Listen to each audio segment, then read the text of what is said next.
Hello, I'd like to go over in-text and works cited citations for MLA and APA both.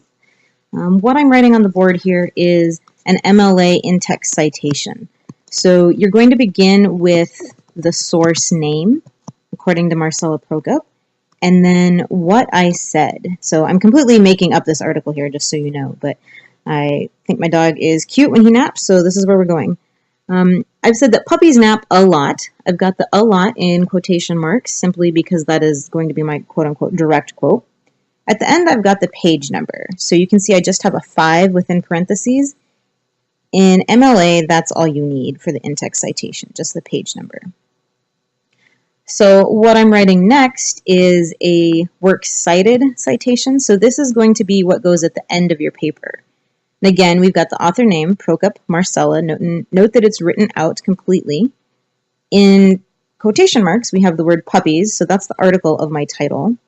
Dog Weekly is the made-up magazine that I published this in.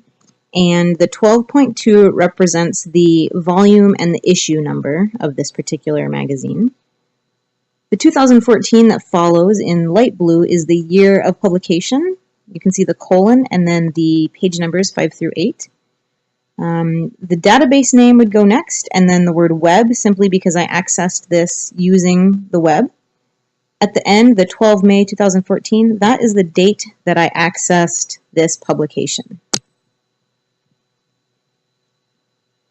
Now, the next thing that I'm writing up here is an APA citation. So APA and MLA differ a little bit in that APA wants you to use the year of publication in the signal phrase, just because with sciences, things are changing so rapidly that accuracy and timeliness is of the utmost importance. So you can see I have Prokop 2014 noted. APA also asks that you use a verb with your signal phrase. I've got my same idea here, puppies sleep a lot. The difference between APA and MLA with the page numbers is that you can see here APA asks for a P and a period and then the page number. You'll also note that the period goes outside the parentheses here. Same thing with MLA, the period goes outside the parentheses.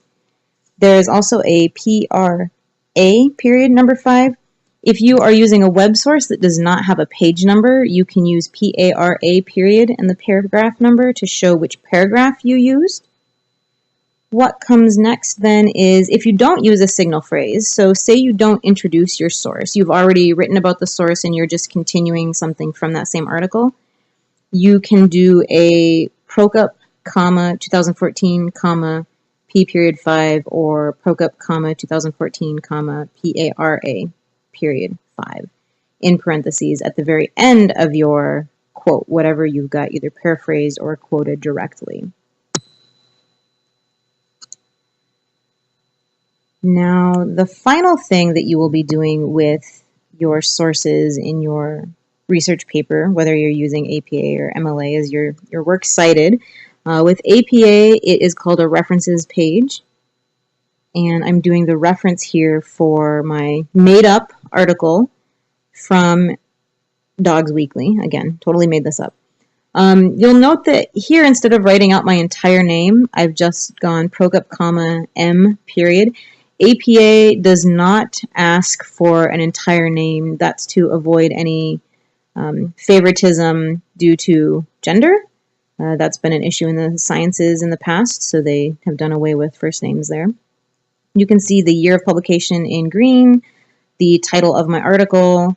Dogs Weekly is the made-up magazine. There's no way for me to write in italics, but that would be italicized. Here too, I've got the volume of the publication, which is 27, and then a comma, and then the page numbers, so pages 5 through 8, period. Now with APA, you can include the DOI number. The DOI is kind of a location stamp when something comes from a database, or else you can use the URL of the home page for the journal. Sometimes there is no DOI included, so that's when you would use the URL. If you've got a website, you could also use the tag retrieved from and then give the www. Whatever you've retrieved your source from. So I know that this is kind of difficult to read in some places, but I wanted to share with you something that is kind of like being in a classroom setting where you're watching your teacher write on a whiteboard. And I have atrocious handwriting anyway, so hopefully this gives you a real life experience of seeing what citations would be like. If you've got any questions about this, please feel free to post in the discussion board or send me an email, and I'll be happy to work through whatever citation questions you have.